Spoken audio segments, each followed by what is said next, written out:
Good evening, folks, and a very warm welcome to you all. Thank you for joining us on this Tuesday night, this rescheduled night for our Geelong Region Soccer Show podcast. It's fantastic to be here with you tonight. My name is Tonchi Prusak, and it's episode 14 of 2026 season. We're well and truly past the halfway mark, and we are well and truly into the second half of the season. Maybe not the year, but certainly the season that is the 2026 season. Tonight, we've in a way we've been forced to, but obviously we did it freely to move our show to tonight's episode. Obviously, being the King's birthday long weekend, but also we had the Junior Country Championships happen in Geelong all weekend, and tonight's show is pretty much devoted to the Country Championships. We will be catching up with the chair of the Geelong Region, or Football Victoria Geelong, Mike McKinstry. He'll be talking to us about the championships themselves. He'll also be talking to us about the hot topic at the moment, the regional football facility. He'll reveal some numbers as to the number of players registered in the region this year. And we'll also be talking about just the overall state of affairs with football in Geelong.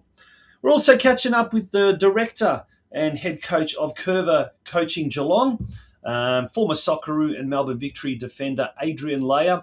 He was a very avid spectator this time around. Last year, he was the co-coach of the only Geelong team to win their grand final at the Junior Country Championships. Well, what a difference 12 months makes. This year, we had 13 teams entered from the Geelong region. All 13 qualified for the semi-finals, and 6 went on to win their grand finals.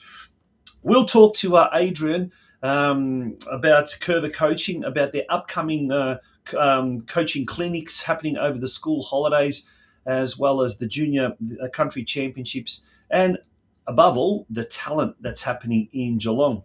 Big week coming up. Obviously, all eyes will be across the Pacific on the Americas, Canada, United States, and Mexico, who will be hosting this year's World Cup. And one of our proud sponsors, the Elephant and Castle Hotel, well, they'll be running Socceroos watch parties over the next week or so, starting with this Sunday at 2 p.m. Sunday sesh. Well, can't get any better than this. A Sunday afternoon session at the Elephant. And the big game there against Turkey kicks off at 2 p.m. against USA. That will be the following Saturday at 5 o'clock in the morning. So if you're up for an all-nighter and end up at the Elephant at 5 a.m., or make sure you get the alarm clocks nice and early. And then on Friday, June the 26th at exactly midday, Australia will be taking on Paraguay, and all that is going to be on the big screen at the Elephant and Castle. If you happen to be there, say hi to Mario or to Big Rog. I'm sure they'll look after you well. We've got, apart from the country championships, we've also got lots and lots to cover. There wasn't much football happening over the weekend, but we're going to take a look at what is happening this coming weekend. And especially what I'd like to say now is we need your support. I know you're going to get sick of this, but it's episode 14. We would love to see out episode 25. At the moment, there's been no reaction. No concrete reaction to my plea from last week, asking businesses, clubs to jump on board and support the Geelong Region Soccer Show podcast, the one true medium that is giving football some form of publicity, some form of space here in Geelong. I know you're going to get sick of me saying this, but at the moment, we've got enough to last us maybe 18 episodes. So after tonight, we've got 4 more episodes to run of the Geelong Region Soccer Show podcast this year. That is, folks, unless we get the support of the Geelong football community. Something to think about as we have our, a couple of words from one of our major business advertising sponsors, the Elephant and Castle, and Furphy and Curva Coaching Geelong are our business advertising sponsors for tonight. So we thank them and we thank all the businesses that have supported us so far this year. Could be only 4 more episodes to go this year. Over to you, Geelong football community.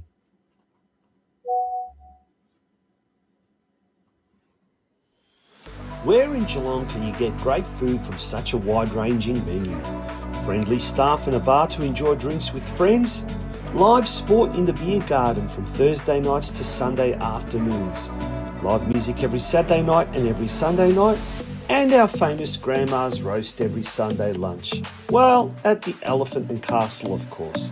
Situated on 158 McKillop Street in East Geelong, the Elephant and Castle has everything that you will want and need when you decide to have a night out on the town. The Elephant and Castle is the home of the Socceroos in Geelong. We'll be showing all Socceroos games live during the coming World Cup. For more information on all of our upcoming events or to book online, click on the book tab now on the Elephant and Castle website at www.elephantandcastle.com.au.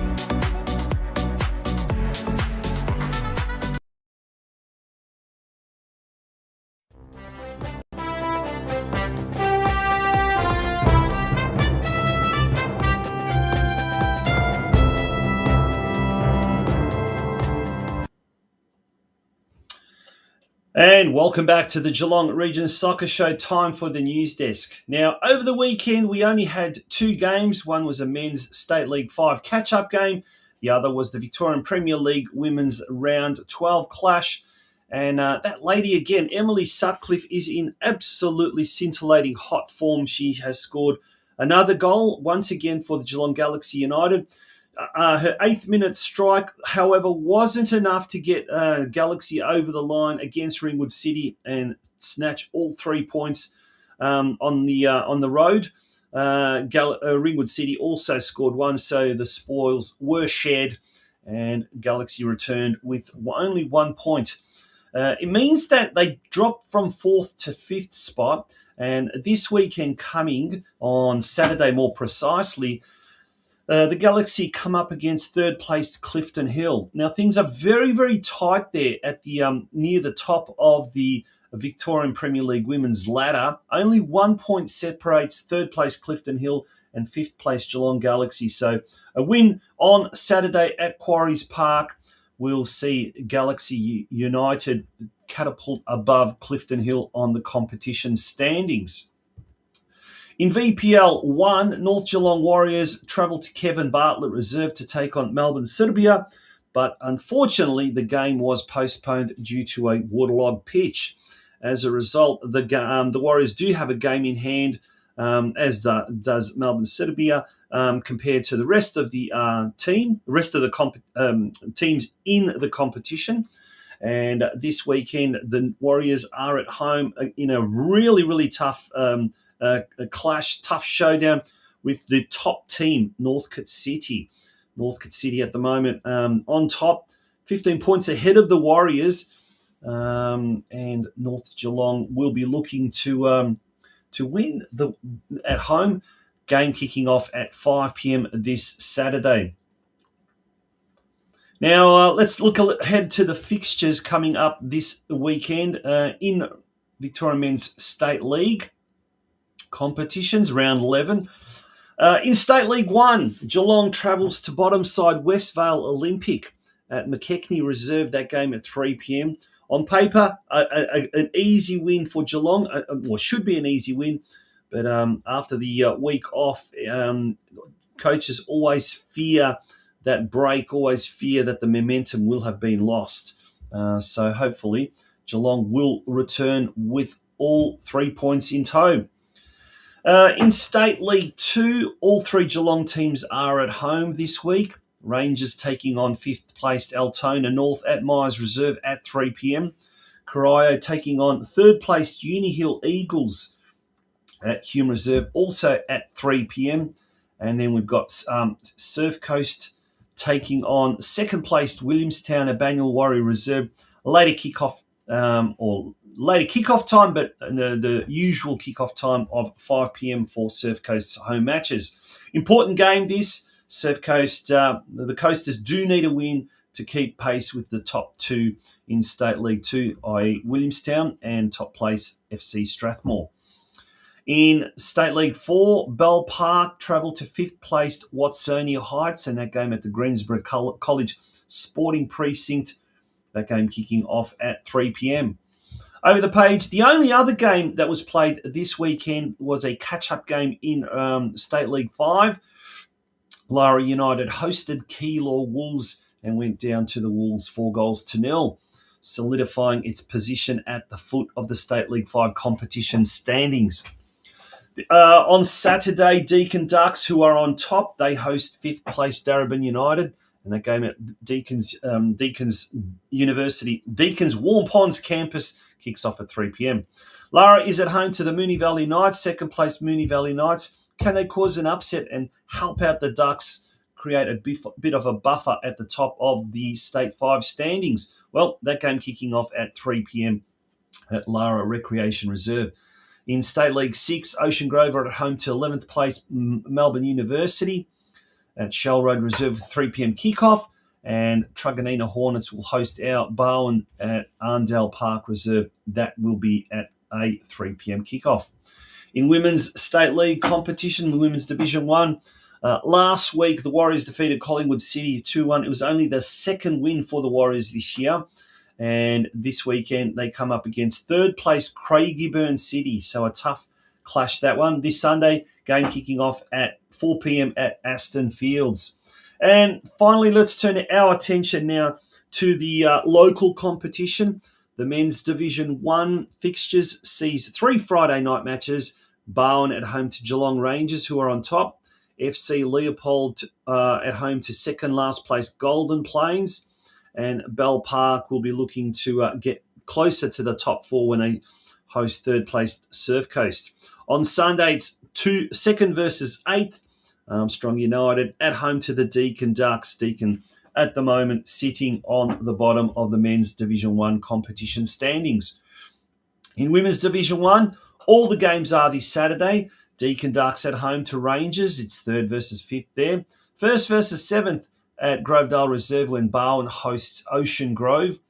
Bell Park is at home to Armstrong United, so a battle between 8th and 6th. And then 2nd versus 4th when the Surf Coast host Lara United at Banyule Warrior Reserve.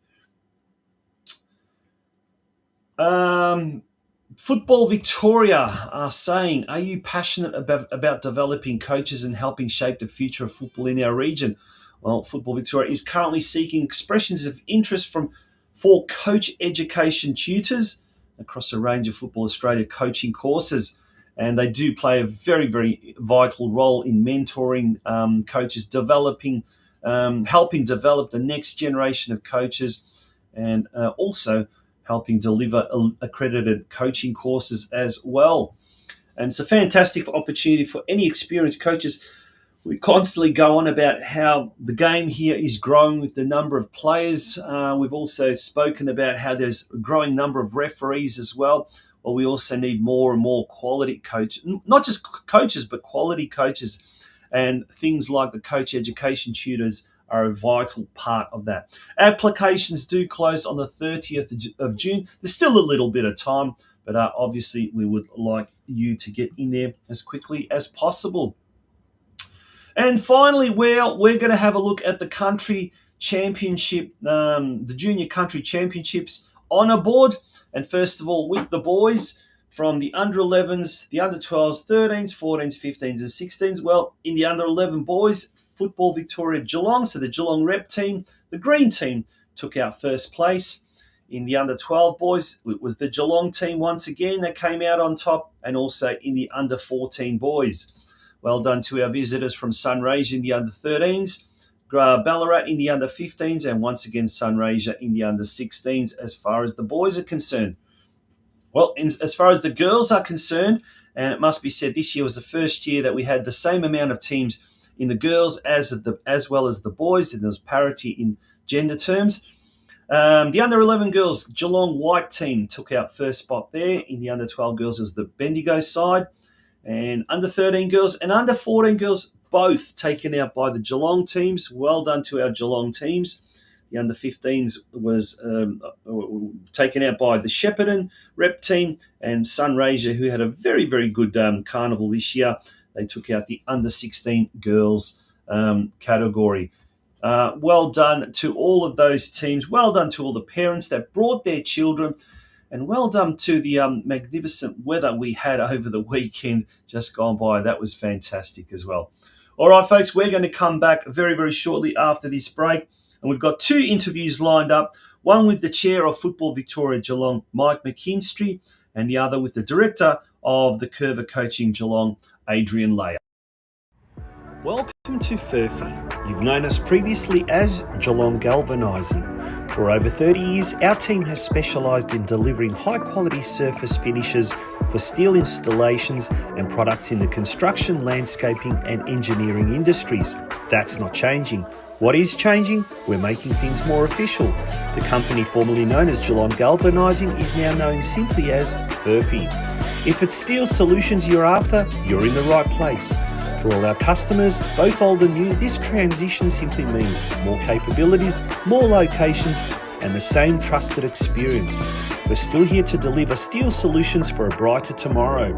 Only now, we're doing it under a name that's been part of our collective story in Australian manufacturing for over a century. For all your steel solutions, contact our Geelong office on 5275 7555 or email us at sales.geelong@furphy.com. Or pop in and see us. We're still at the same place at 360 Bacchus Marsh Road in Corio. Welcome to the Geelong Region Soccer Show podcast, and here we are coming to you from Myers Reserve for what is going to be the culmination of this year's Victorian Junior Country Championships, and we're speaking with the chair of the Geelong Region Football Committee, Mike McKinstry. Mike, welcome back to the show. Yeah, thank you, Tomchi. It's been lovely to be back and look at the sunshine.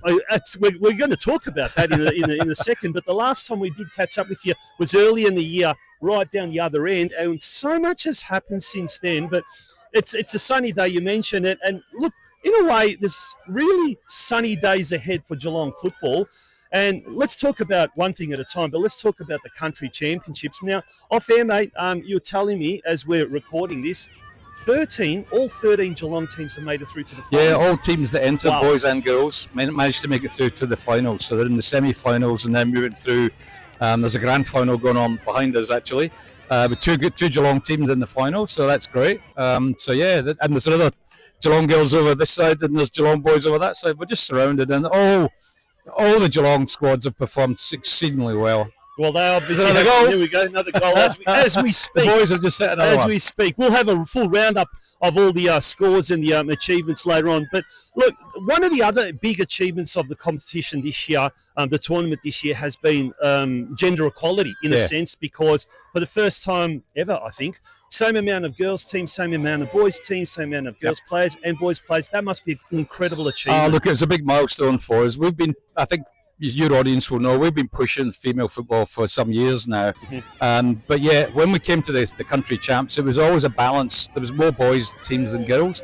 This year we've actually got an equal number. Roughly 200 players have played, 100 boys and 100 girls, so equal numbers. We've never had that before. And it's the biggest number of teams that we've ever played to the country champs. And they then go on beyond the country champs. They're going to the Shep Cup later in the year. So we'll all be up in Shepparton as well for that one. So it's all part of the strategy of playing more game time, so that the quality, I'm just watching the way the touches is going on around here, boys and girls, it's really working. Well, I was just speaking to someone from Football Victoria who's involved in the junior development, or junior, I guess, the elite pathway, and they've been really impressed with what they've seen on here on display. And we've got games happening here at Myers Reserve, but we've also got games happening just down the road at Stead Park as well. So it's great. 2 venues, people everywhere. Trying to get a car park here is impossible. But we're hoping years to come that we're going to have a single venue. Now let's talk about that. Yes. We caught up with Eddie Contel last week, yes, you did, Deputy Mayor, and spoke about that. But how much? First of all, the decision. Football Victoria have announced a site, a preferred site for the regional facility, and there's also a sub-regional facility, obviously planned in Armstrong Creek. What's the feeling? How's that been received by the Geelong football? Oh, look, really, I mean, it's been talked about, and again, the audience will know this for years. I mean, it's been 10 years we've been talking about this. But one of the things that, for whatever reason, in the past we never got done was a proper business case and a preferred site, and started getting involved with architects. And a lot of that costs money, and I get that. But we've now done that this time. So we've now got something that we can actually hand to state government and say, there's all the work that's been done. It's fully costed. We know how much it's going to cost. We have a preferred location. And we did all this in conjunction with the council. And there's a number of areas we looked at, a number of potential locations, one of which was Miles as well. That was in the mix. And we went through a number of selection criteria and ended up Sutcliffe Reserve came out on top by quite a bit. So we're really pleased to get to this stage. We still got to get the investment, obviously, from state and federal government. So that's yet to happen. That's the next step. But if the fact that we've done this gives us a good chance of getting something. Yeah. Speaking of the next steps, if you haven't, folks, seen last week's interview with Eddie, do jump on our YouTube channel or our Facebook page. You will see it. And he describes the processes involved. And obviously the state government's a key player here at the moment. State government elections or state elections coming this year. Strategic move, but a great move. Well, that's why we had to get the study done. We met on this during last year, and we identified that the state election was an obvious milestone that we ought to target. So between Football Geelong and Football Victoria, we've had a team of people working on this since last year. We met with Richard Miles, for example. We met all together with the Mayor, Ella George. Eddie's been incredibly supportive, as is Anthony Aitken. So we've had great support. Christine Cousins has been involved. There's some really great support here. And I think people now realise, if you look at all the other areas that we've talked about, Ballarat's got a regional facility, Bendigo's got one, Albury-Wodonga, Shepparton, Gippsland's getting one at the moment. You don't need any more numbers about participation. You look at this, we're holding it over 2 venues. I would love to have hosted it in one. And we could really showcase Geelong, you know. And we are doing a great job in showcasing it over the 2 locations, but I'm working up a lot of fuel going between the 2. Yeah. It would be great for all the families to come to one location. And I guess the vibrancy of the situation, I mean, it's great. It's a beautiful day. There's people I think there's 4 fields here in full use, so it's great. But to have it in one complex where I know, speaking from personal experience, go to Bendigo when it's the boys FC or girls FC tournaments, it's amazing. It is incredible, and the bars and the food trucks and all of that, hopefully down the track. But let's talk numbers. Let's talk about the country champs at the moment. Do we kind of have a rough idea of how many players are here, maybe how many parents, spectators, and possibly also what kind of cash injections for the local economy? There we go. Another one reaches well, look, I mean, the players this year is the biggest that there's been in the country champs. It's just under 1,300, I believe. And then when you then add in the parents that come along, you're pushing between 4,000 and 5,000 people to send on the host venue, in our case Geelong. So we're delighted that we've turned on the weather for them. And it brings, talking to people, the hotels are full, the restaurants are full, the campsites are full. And importantly then, when the kids come from further away from Gippsland, they can't go home at night. So they all come here. There's a sense of camaraderie, teamwork, all of that sort of stuff. It's a real carnival. Yeah. And I guess with the country champs, they gravitate from region to region. But if we did have a one-stop shop facility, we'd probably get it more often than not. But more importantly, annual events such as, I guess, the Geelong Region Finals, the Geelong Community Cup, mini Roos hubs, which nowadays can't be all held in the one venue. These are all events that would be prime for a regional facility. Correct. So it would definitely not be a white elephant. No, absolutely not. I mean, the usage would be significant because the game's grown so much that in the past, like you said, we could accommodate mini Roos easily. And in the last few years, it started to get a bit of a struggle just because there's so many players and the logistics are changing around between age groups. You got to change over the size of the field and the goals and all that. It's a real stress on volunteers. If we had an extra facility where we could run competitions like that, you get the benefit of this sort of fantastic feeling. Store the goals there in the central location. Correct. Yep. So we've done home and away to replace the mini Roos, but it gives us options in the future. If we did have a central facility, we could go back to that. And you get this carnival atmosphere, and the families here talk about this, and the kids have talked about this. There was some guys who was talking to earlier who are our coaches today. They were on the country champs way back. And they still remember it with fondness. They really do. So, yeah, it's fantastic. There you go.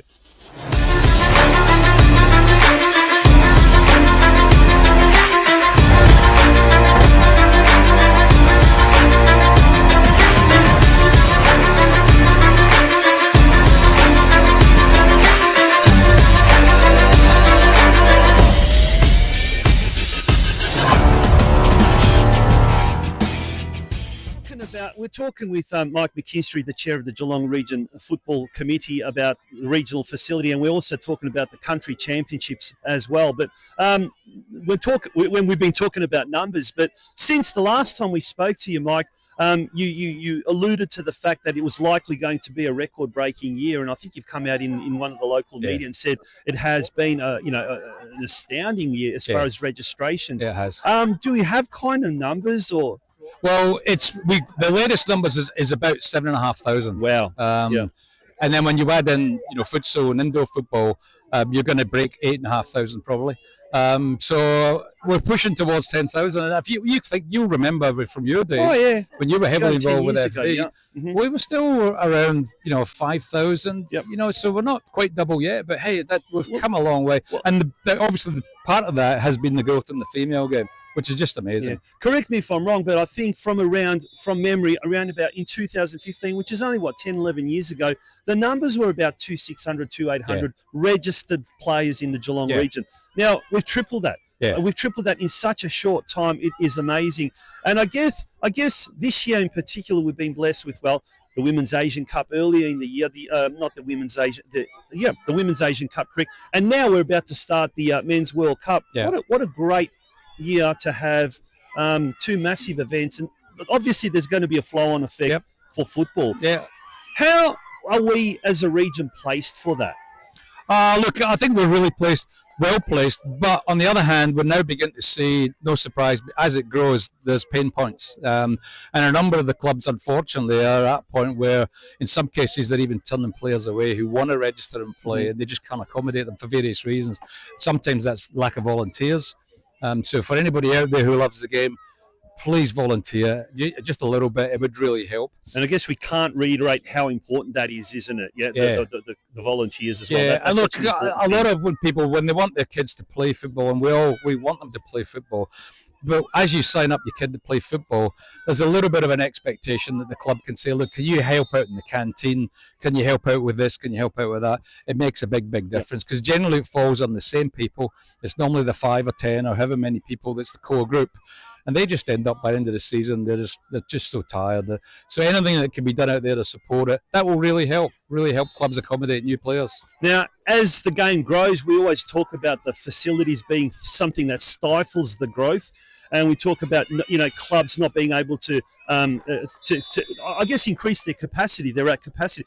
But two things that have happened in the last maybe month or so that really augurs well for the growth is the coaching. There's a coaching course that was held recently, and we had a whole heap of 20-odd coaches doing the foundations course, and a referees course. We had 19 new courses.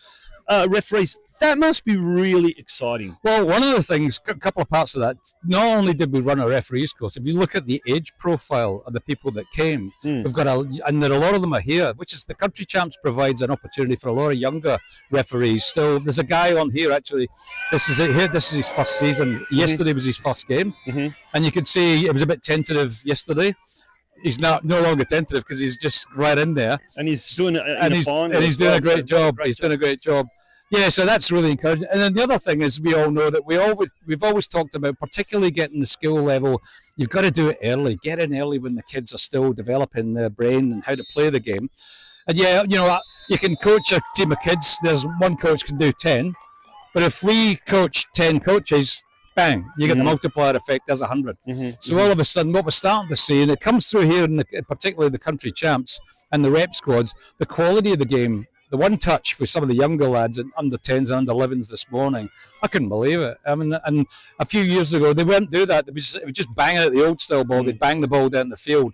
Now they're placing it. They've run. They're actually lifting the head up and looking around, laying it off on the outside of the boot, all that sort of stuff, which are skills that if you can teach them early on, the quality of the game in Geelong is just going to continue to improve, and that's what we all want. Yeah, and I guess the great thing about the country championships and the representative teams that we've got for Geelong, they're now not just the country champs, they now play pre-season tournaments, post-season tournaments, but then we're also seeing the rise of the NPL teams, we're also seeing the rise of the CPL and the Metro A-League teams. So I guess what I'm trying to say is, as we're growing as a football region, there's something there for everyone, isn't it, at all levels? There is. Oh, look, I've used in the past that analogy about, the IT analogy. You talk about a lot of focus is on the hardware, which is facilities and pitches. Don't get me wrong, that's absolutely core. However, you've also got to focus on what I call the software.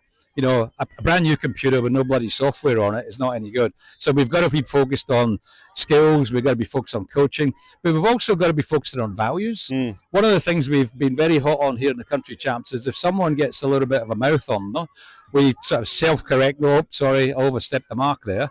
And that's also an important thing because we're trying to teach leadership to young kids.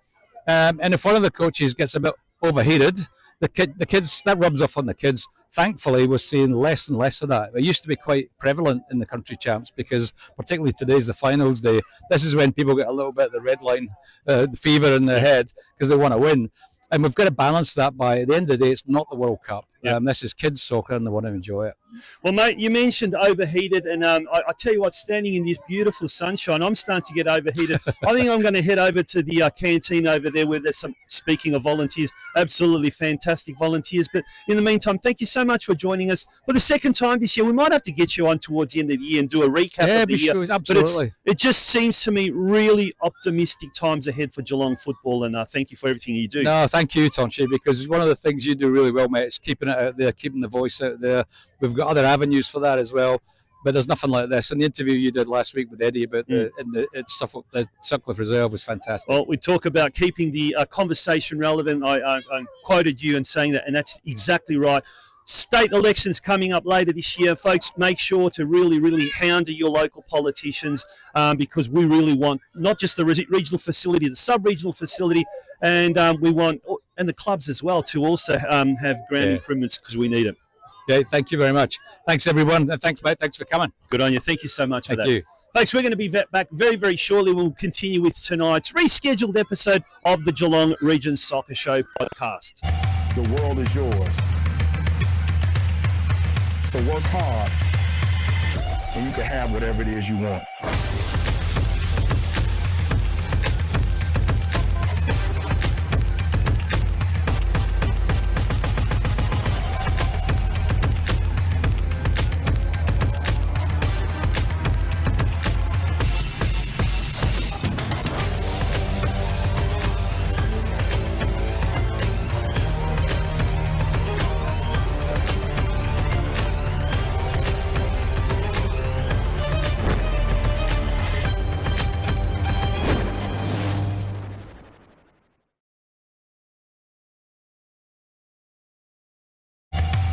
is yours. So work hard, and you can have whatever it is you want.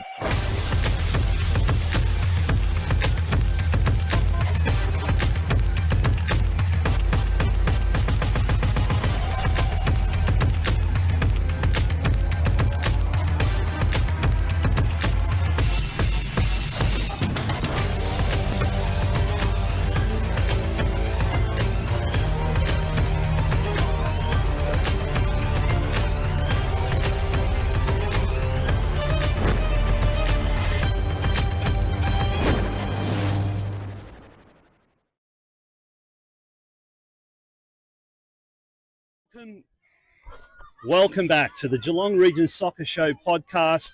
This rescheduled episode because of the Victorian Junior Country Championships.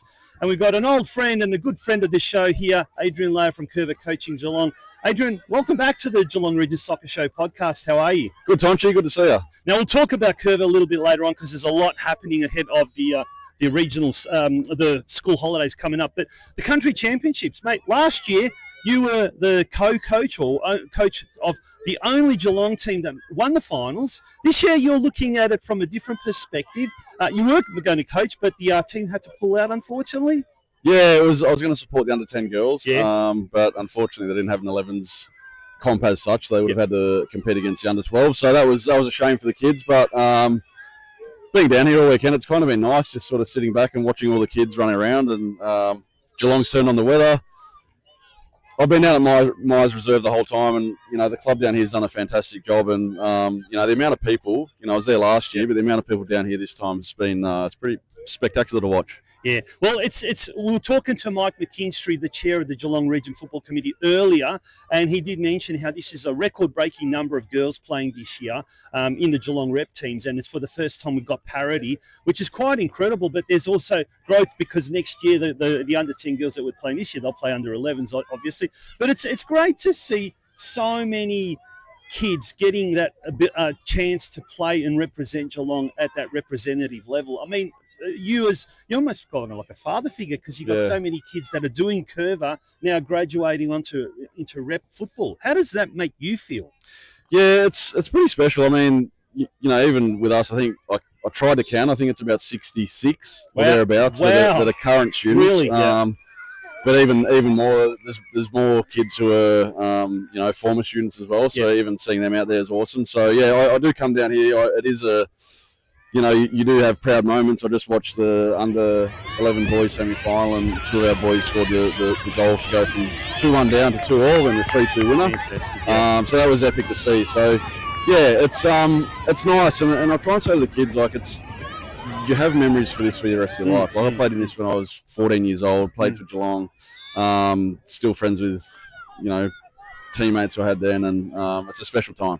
Speaking of friends, how good is it you come here, you see, it's like the old days when my son used to play Mini-Roos hubs, and every Sunday was like this carnival atmosphere, and you run into people you probably haven't seen for a while, but it's that, I guess that's what makes the Geelong football community even more special, moments and occasions like these that get everyone together. Yeah, I think one of the things that I've enjoyed the most is the amount of teammates of the kids. Like, they're not necessarily in the teams, but they're all coming down. Their families are down. They're supporting the boys and girls that are out there. So just seeing the amount of familiar faces around, supporting the game. And as you said, we exist for the community. Yep.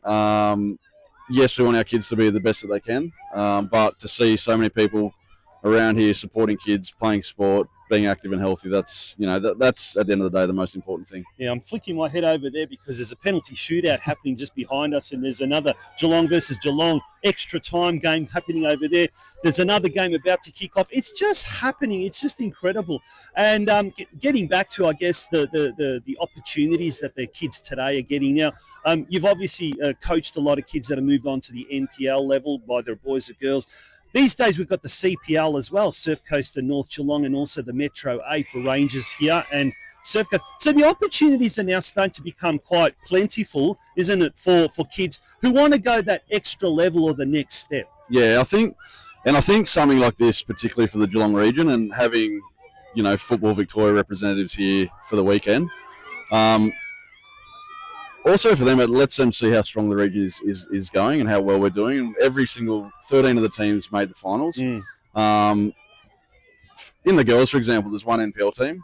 I think we need more for the region. Yeah. And there's, there are clubs there who I think are ready for it. So hopefully Football Victoria look at this and go, you know what, Geelong's doing a really, really good job. Yeah. What can we do to support Geelong? Yeah. And what can we do to support the kids that are coming through the programs? The big conversation, a topic at the moment is a regional facility and a sub-regional facility in Armstrong Creek and a regional facility up here in the northern suburbs.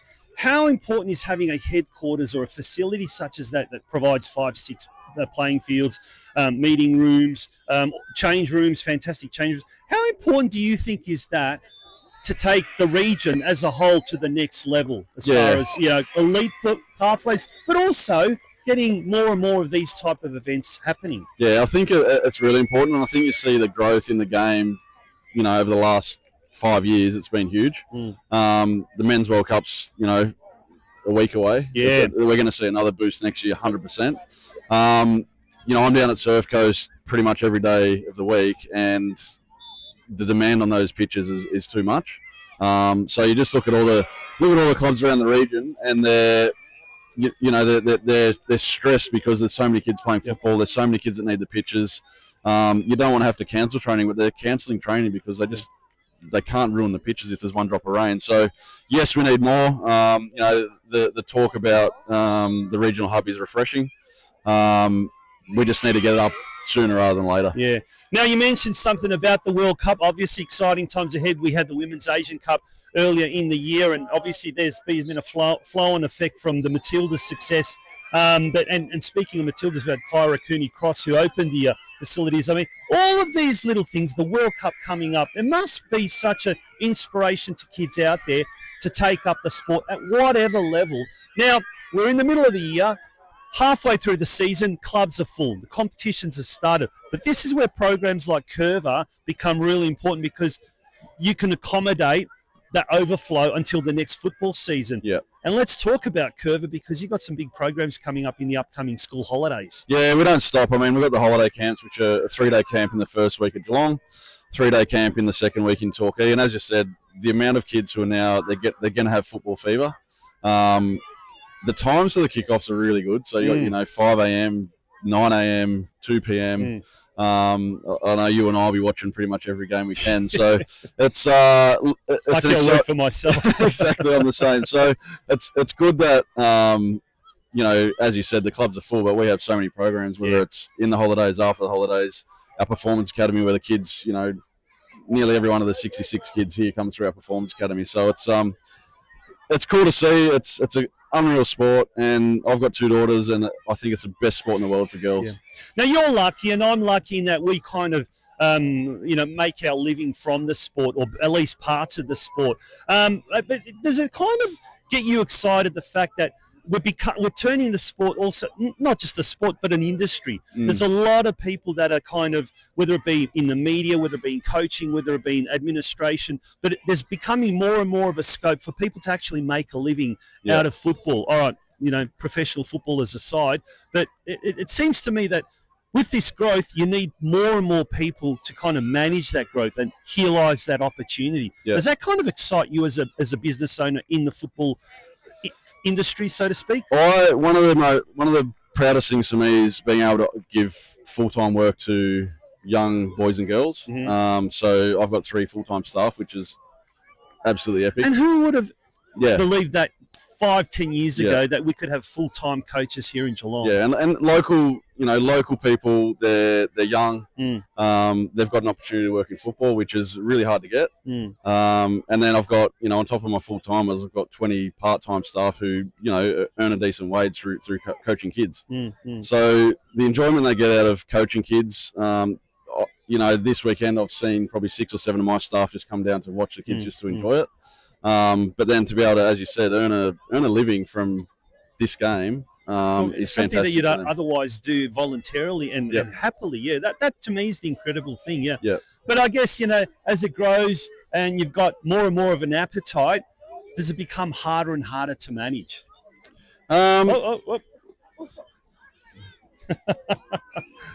We had a streaker there. Yeah, thanks. Thankfully. Look, it's. I think yes, it does and it doesn't because you just put more responsibility on your staff. Yeah. Speaking for our program alone, I think the level that I expect us to, the quality that I expect us to provide and produce. Mm-hmm. The parents come and they see that it's good quality football. The kids all get better. The kids all love coming to the training and love the environment. And it's. I come to something like this and I'm so proud because I know that we've had an impact on the Geelong region. Yeah. And that kind of, I know it's not us. We don't do everything, but we've had a significant impact on the Geelong region. And that for me is, it's almost sort of me leaving my legacy in the game. Yeah, well, you've had a massive impact on the Geelong Region Soccer Show podcast, being a huge backer of our show over the last 3 years. So we really thank you for that. But let's talk about Curva and some of the programs that you offer and how people can best get in touch with you if they've got someone who would really, really like their child to get either involved at an entry level or take that next step up.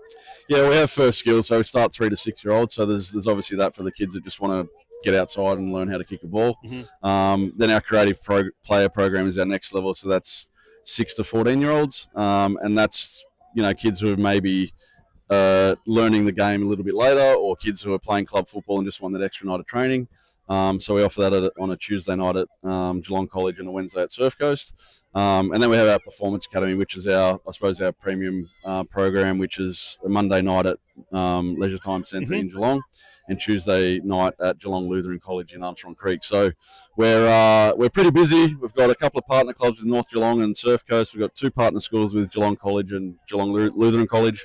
So we're everywhere, but we're playing football. The kids are playing football. They're happy, and it's so rewarding seeing the kids benefiting from the game. Yeah, man, the most amazing thing of all of that is he didn't do it with any notes, and you were able to remember that all off the top of your head. That's an incredible achievement. Well done, mate. Thank you once again so much for all of your involvement in the Geelong football community as well. Folks, as you said, and I guess the best indicator of how successful, we push it, we openly push it, not only because Curva is a big sponsor of our show, but also we see the benefit. And to have 66 kids over the course of this weekend playing at various rep levels, I think is testament to that as well. But also this huge number of kids that are falling in love with the sport as well. I think that can't be understated. But mate, once again, thank you so much for joining us on the show. We'll probably have to get you on before the end of the season. We'll be hopefully getting to our 200th episode, so we hope to make that a big one. But in the meantime, mate, continue doing what you're doing. You're doing a great job. Thanks, Tonchi. You are too. Thank you very much. Folks, thank you so much for joining us on the Geelong Region Soccer Show podcast this week. We'll catch up with you next week at the usual time of Monday night at 8 p.m. Until then, there's a lot of football happening this weekend as the state leagues return. Lots of junior football happening around the traps as well. So get out to any one of those games. And if it's cold, rug up. But today is an absolute beautiful day, so we're going to enjoy the rest of this afternoon. Bye-bye.